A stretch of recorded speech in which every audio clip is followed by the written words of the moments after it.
В Верхоянском районе на сегодня зарегистрированы более 150 индивидуальных предпринимателей. В числе лучших бизнесменов верхоянцы называют Татьяну Фрейлину. Кроме 6 торговых точек, у предприятия есть и своя пекарня, обеспечивающая хлебом все дошкольные учреждения Батагая.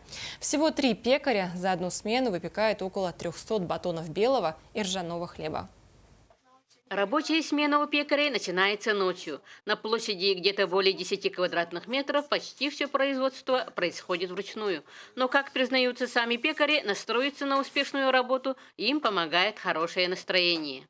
Работаю уже здесь второй год в Татьяне, а до этого работали, я 12 лет работала на хлебзаводе. 4 года назад с целью расширения местного производства Татьяна Фрейлина в районном центре открыла пекарню. По мнению батагайцев, сегодня хлебобулочные изделия данной пекарни считаются самыми вкусными. Вот с утра мы покупаем свежий хлеб, приходим, даже она заканчивается, не успеваем иногда. Спасибо за хлеб. Мы считаем, что мы очень хорошо конкурируем, да, и один из лучших хлеб наши пекаря делают. То есть мы как бы поднялись, но это постоянно методом проб, методом тыка, изменением рецептуры мы стараемся улучшить качество. Секретом успеха татьянинского хлеба батагайцы считают доброту и любовь пекарей к своей нелегкой профессии. Коллектив хороший, люди хвалят это все. Так что работаем, будем работать.